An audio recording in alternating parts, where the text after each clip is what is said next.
تو دوستو یہ اپریل 1577 کی بات ہے جب تہران سے ایک قافلہ ہندوستان کے لیے روانہ ہوا۔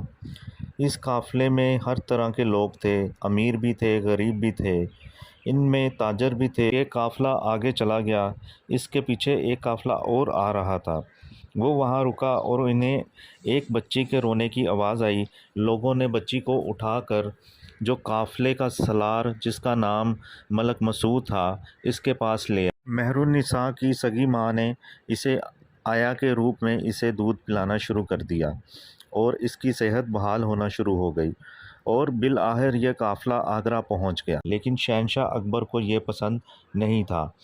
اکبر کی کبھی یہ خواہش نہیں تھی کہ وہ ایک ایسے ملازم کی بیٹی سے اس کی شادی کرے جو باہر سے آیا ہو اور کسی اور کی وساطت سے دربار میں پہنچا ہو۔ اسے سب سے پہلے نور محل کا خطاب دیا گیا اور کچھ عرصے کے بعد اسے نور جہاں کا لقب دیا گیا۔ نور جہاں شہنشاہ جہانگیر کی 20ویں اور آخری بیوی تھی۔ السلام علیکم دوستو، میں ہوں فراز احمد اور آپ دیکھ رہے ہیں میرا یوٹیوب چینل پاک ٹریولر۔ لاہور کی سیر کی آج 91ویں قسط ہے، ایپیسوڈ نمبر 91۔ تو دوستو آج میں آپ کو سیر کرواؤں گا مقبرہ نور جہاں کا اور اس کی ہسٹری کے بارے میں آپ کو بتاؤں گا۔ تو دوستو یہ اپریل 1577 کی بات ہے جب تہران سے ایک قافلہ ہندوستان کے لیے روانہ ہوا۔ اس قافلے میں ہر طرح کے لوگ تھے، امیر بھی تھے، غریب بھی تھے، ان میں تاجر بھی تھے، کچھ لوگ ایسے بھی تھے جن کو ایران کے بادشاہ کی طرف سے نظر انداز کر دیا گیا تھا اور وہ اپنی قسمت آزمانے ہندوستان کی طرف جا رہے تھے۔ اس دور میں تیسرے مغل بادشاہ جلال الدین اکبر کی حکومت تھی اور آگرہ دارالحکومت ہوا کرتا تھا اور اس قافلے کی منزل آگرہ تھی۔ اس قافلے میں ایک شخص تھا جس کا نام تھا مرزا غیاث بیگ۔ وہ اپنے 2 بیٹوں، ایک بیٹی اور ایک بیوی کے ساتھ اس قافلے کا حصہ تھا۔ اس کی بیوی ماں بننے والی تھی۔ قافلے نے قندھار میں ایک جگہ پر پڑاؤ ڈالا اور مرزا غیاث بیگ کی بیوی نے ایک بیٹی کو جنم دیا جس کا نام رکھا گیا مہر النساء۔ مرزا غیاث بیگ کو بیٹی کی خوشی تو ہوئی لیکن اس کے پاس اتنا کچھ نہ تھا کہ وہ بیٹی کی پرورش کر سکے۔ وہ اس پریشانی میں تھا کہ یہ بچی کو سنبھالوں یا پہلے 3 بچوں کو پالوں، تو یہ کیسے ہوگا۔ اس نے بیوی سے یہ مشورہ کیا اور طے یہ پایا کہ بچی کو وہیں چھوڑ دیا جائے اور بچی مہر النساء کو کپڑوں میں لپیٹ کر پتھروں کے درمیان چھوڑ دیا گیا اور یہ قافلہ آگے چلا گیا۔ اس کے پیچھے ایک قافلہ اور آ رہا تھا۔ وہ وہاں رکا اور انہیں ایک بچی کے رونے کی آواز آئی۔ لوگوں نے بچی کو اٹھا کر جو قافلے کا سالار جس کا نام ملک مسعود تھا اس کے پاس لے آئے اور اس کو بتایا یہ بچی پتھروں کے درمیان پڑی ہوئی ملی۔ ملک مسعود نے اس بچی کو اپنے ساتھ لے لیا اور وہ بھی ہندوستان کی طرف روانہ ہو گیا۔ ملک مسعود جو ہے اس کا اکبر کے دربار میں آنا جانا تھا۔ جب اگلی منزل کی طرف قافلہ پہنچا تو وہاں ان کی ملاقات مرزا غیاث بیگ اور اس کی بیوی کے ساتھ ہوئی۔ اور کہا یہ جاتا ہے کہ جو بچی ملک مسعود کے پاس تھی اس کے لیے اسے آیا کی تلاش تھی جو اسے اپنا دودھ پلا سکے۔ ظاہر ہے وہ ایک بہت چھوٹی بچی تھی، دودھ کے علاوہ وہ کچھ کھا پی نہیں سکتی تھی، لہٰذا اتفاق کی بات یہ تھی مہر النساء کی ماں کو ہی اس کی آیا کے لیے چن لیا گیا اور مہر النساء کی سگی ماں نے اسے آیا کے روپ میں اسے دودھ پلانا شروع کر دیا اور اس کی صحت بحال ہونا شروع ہو گئی اور بالآخر یہ قافلہ آگرہ پہنچ گیا۔ ملک مسعود کا اکبر کے دربار میں آنا جانا تھا اور اس کی وساطت سے مرزا غیاث بیگ کا بھی دربار میں آنا جانا شروع ہو گیا۔ اس طرح مرزا غیاث بیگ کی جو بیوی تھی جو مہر النساء کی ماں تھی اس کی بھی دربار تک رسائی ہو گئی۔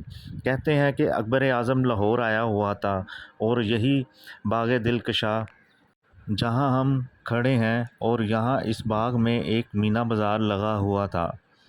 اس وقت مہر النساء کی عمر 13 سال تھی۔ وہ اس مینا بازار میں شریک تھی۔ شہنشاہ اکبر کا ایک ہی بیٹا سلیم اور ممتاز عالم دین صوفی شیخ سلیم چشتی، ان کی دعا سے سلیم پیدا ہوا تھا، کیونکہ اکبر کی اولاد نہیں تھی، اور کہتے ہیں کہ ننگے پاؤں اس نے شیخ سلیم چشتی کے مزار پر حاضری دی اور دعا کی تھی کہ یا اللہ، تو نے مجھے ہر طرح کی نعمت سے نوازا ہے، لیکن مجھے اولاد نہیں دی، مجھے اولاد دے۔ کہا جاتا ہے کہ اس دعا کے نتیجے میں بیٹا پیدا ہوا، جس کا نام شیخ سلیم چشتی کے نام پر سلیم رکھا گیا، جو آگے چل کر جہانگیر بن گیا۔ تو مہر النساء یہاں باغ دلکشاں کے مینا بازار میں موجود تھی۔ سلیم ولی عہد تو تھا، لیکن نہایت ہی عیاش تھا اور نہایت لاپرواہ انسان تھا۔ کہتے ہیں کہ سلیم کبوتر باز تھا۔ مہر النساء مینا بازار میں کسی جگہ کھڑی تھی۔ سلیم نے اسے 2 کبوتر تھمائے اور تیسرے کبوتر کے پیچھے بھاگ کھڑا ہوا۔ تھوڑی دیر کے بعد جب وہ مہر النساء کے پاس واپس آیا تو اس کے ہاتھ میں 2 کی جگہ 1 کبوتر تھا۔ تو اس نے مہر النساء سے پوچھا کہ میں نے تو تمہیں 2 کبوتر دیے تھے، اور دوسرا کبوتر کہاں گیا؟ تو مہر النساء نے کہا وہ تو اڑ گیا۔ تو سلیم نے پوچھا کہ کیسے اڑ گیا؟ مہر النساء نے دوسرا کبوتر بھی ہاتھ سے چھوڑ دیا اور بولی ایسے اڑ گیا۔ کہتے ہیں کہ وہ ادا جو تھی سلیم کو اتنی پسند آئی، اور یہی بات تھی جو اس کی مہر النساء کی محبت کی بنیاد بنی۔ لیکن شہنشاہ اکبر کو یہ پسند نہیں تھا۔ اکبر کی کبھی یہ خواہش نہیں تھی کہ وہ ایک ایسے ملازم کی بیٹی سے اس کی شادی کرے جو باہر سے آیا ہو اور کسی اور کی وساطت سے دربار میں پہنچا ہو، لہٰذا اس نے اس کی مخالفت کی، اور یہ 3 سے 4 سال تک ان کا عشق چلتا رہا۔ ملاقاتیں بھی ہوتی رہیں، لیکن اکبر نے یہ فیصلہ کر لیا تھا کہ ان کی شادی نہیں ہو سکتی۔ اکبر ایک ضدی انسان تھا، لہٰذا اس نے یہ طے کر لیا تھا کہ مہر النساء کی شادی سلیم کے ساتھ نہیں ہو سکتی۔ اس نے ایک نوجوان کو منتخب کیا جو ایرانیوں میں ترک تھا، اس کا نام علی کلی خان تھا۔ اس کے ساتھ نور جہان کی شادی کر دی۔ 1594 میں یہ شادی ہوئی، تب نور جہان کی عمر 17 سال تھی۔ اس کے بعد اکبر نے علی کلی خان کو بنگال بھیج دیا اور وہاں اس کو کافی جاگیر دی۔ بنگال میں مہر النساء کا قیام 11 سال رہا، اور اسی دوران اس نے ایک بیٹی کو جنم دیا، جس کے بعد پھر وہ کبھی ماں نہیں بن سکی۔ بیٹی کا نام تھا لاڈلی بیگم۔ 1605 میں جب اکبر کا انتقال ہوا، سلیم نور الدین جہانگیر کے ناکم سے تخت نشین ہوا، تو اسے مہر النساء یاد تھی۔ اس نے پہلے علی کلی خان کو پیغام بھیجا کہ وہ مہر النساء کو طلاق دے دے، لیکن اس نے انکار کر دیا۔ یہاں جہانگیر کے بارے میں مورخین کے 2 رائے ہیں کہ ایک کہتے ہیں کہ علی کلی خان کے انکار کے بعد جہانگیر نے اسے مروا دیا، اور دوسرے کہتے ہیں کہ اس نے ایسا نہیں کیا، لیکن حقیقت یہ ضرور ہے کہ علی کلی خان کے قتل کے پیچھے جہانگیر کا ہاتھ ضرور تھا، کیونکہ وہ اپنی پہلی محبت کو نہیں بھولا۔ علی کلی خان کے قتل کے بعد مہر النساء بیوہ ہو گئی، تو دربار شاہی سے یہ حکم صادر ہوا کہ اس بیوہ خاتون کو دارالحکومت آگرہ بھجوا دیا جائے۔ لہٰذا مہر النساء اپنی بیٹی لاڈلی بیگم کے ساتھ بنگال سے آگرہ منتقل ہو گئی، جہاں اسے جہانگیر کی سوتیلی ماں سلطان بیگم کی خدمت میں مامور کر دیا گیا۔ کہتے ہیں جہانگیر کو 4 سال لگے مہر النساء کو شادی پر راضی کرنے کے لیے۔ تو دوستو، مہر النساء جب بیوی بن کر محل میں آئیں، اسے سب سے پہلے نور محل کا خطاب دیا گیا، اور کچھ عرصے کے بعد اسے نور جہاں کا لقب دیا گیا۔ نور جہان شہنشاہ جہانگیر کی 20ویں اور آخری بیوی تھی۔ آج ہم اسی نور جہان ملکہ ہند کے مقبرے پر کھڑے ہیں، جو اپنے وقت کی طاقتور ترین خاتون تھی۔ عام طور پر مغل اپنی بیویوں کا ذکر نہیں کیا کرتے تھے، لیکن شہنشاہ جہانگیر اپنی آپ بیتی کتاب میں کئی بار نور جہان کا ذکر کر چکے ہیں۔ اس نے لکھا کہ میں نے سلطنت نور جہان کو سونپ دی، مجھے 1 سیر شراب اور آدھا کلو گوشت چاہیے۔ سلطنت نور جہان کی ہے۔ اس بات سے آپ اندازہ لگا سکتے ہیں کہ وہ نور جہان کو کس قدر محبت دیتا تھا۔ کہا جاتا ہے کہ یہ دونوں میاں بیوی شکار کو نکلے اور 4 شیر سامنے آ گئے، تو جہانگیر نے نور جہان سے کہا ان شیروں کو مارو۔ کہا جاتا ہے کہ اس نے 6 گولیاں چلائیں، جس سے چاروں شیر مر گئے۔ تو اس سے ثابت ہوتا ہے نور جہان ایک بہترین شکاری بھی تھی۔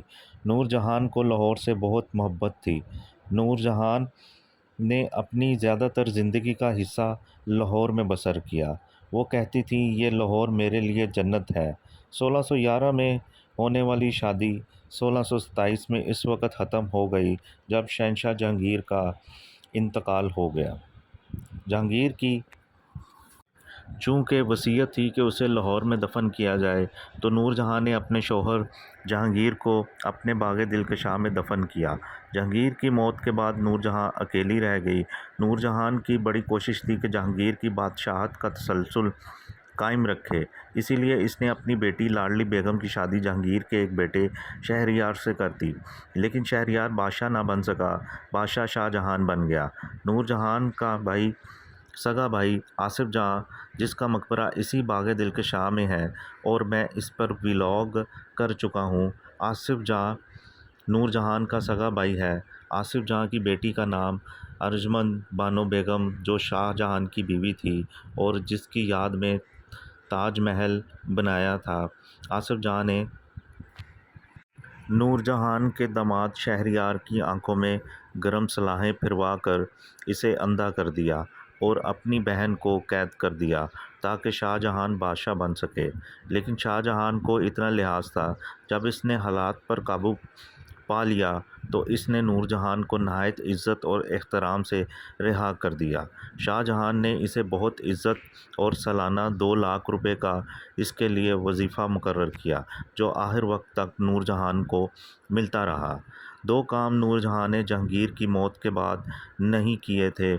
ایک تو اس نے یہ کیا، اس نے لاہور سے ایک قدم باہر نہیں رکھا، اور دوسرا کام یہ کہ اس نے جہانگیر کے مرنے کے بعد وہ 16 سال زندہ رہی۔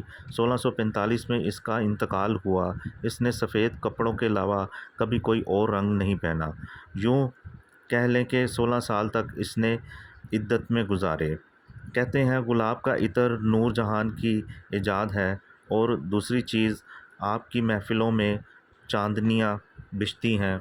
سفید رنگ کی چادریں، کسی کا کل ہو یا کسی کی شادی ہو، کسی کا دسترخوان لگے، اگر زمین پر بیٹھ کر کھانا کھائیں تو سفید رنگ کی چادریں بچھتی ہیں، جسے چاندنیاں کہا جاتا ہے۔ وہ چاندنی جو ہیں نور جہان کی ایجاد ہے، وہ چاندنیاں نور جہان نے استعمال کیں اور کروائیں۔ سکھوں نے اس مقبرے کو برباد کر دیا۔ اس مقبرے کا سنگ مرمر اکھاڑ لیا گیا تھا۔ یہ مقبرہ خود نور جہاں نے اپنے ہاتھوں سے بنوایا تھا، اپنی نگرانی میں۔ کہتے ہیں 4 سال لگے تھے اس کو بننے میں، اور اس پر 3 لاکھ روپے خرچ ہوئے تھے۔ یہاں 2 قبریں ہیں، ایک ملکہ ہند نور جہان کی اور دوسری اس کی بیٹی لاڈلی بیگم کی۔ دونوں ماؤں بیٹیوں کے درمیان بہت محبت کا رشتہ اور پیار تھا۔ یہ اصل قبر تہہ خانے میں ہے، اور راجہ رنجیت سنگھ کے دور میں اس مقبرے کو تباہ و برباد کر دیا گیا۔ 1912 میں حکیم محمد اجمل خان صاحب نے یہاں کا فرش بنوایا اور اس مقبرے کو بحال کیا۔ حالیہ دنوں میں بھی حکومت پاکستان کی جانب سے اس کی رینوویشن کی جا رہی ہے۔ تو دوستو یہ جو قبریں ہیں یہ تہہ خانے میں اصل ہیں، اور یہ قبریں نشانی کے طور پہ ہیں، اور کہا نہیں جا سکتا کہ دائیں بائیں میں سے کون سی نور جہان کی ہے۔ اصل قبریں تہہ خانے میں ہیں۔ تو دوستو یہ تھی لاہور کی سیر کی ایپیسوڈ نمبر 91، جو کہ ملکہ ہند نور جہان کے مقبرے پر بنائی گئی اور ان کی ہسٹری کے بارے میں آپ کو بتایا گیا۔ تو میں امید کرتا ہوں کہ آپ کو پسند آئی ہوگی۔ پاک ٹریولر کو سبسکرائب کریں، لائک کریں، شیئر کریں، کمنٹ کریں، اور اگلی ایپیسوڈ کے لیے اجازت دیں۔ اللہ حافظ۔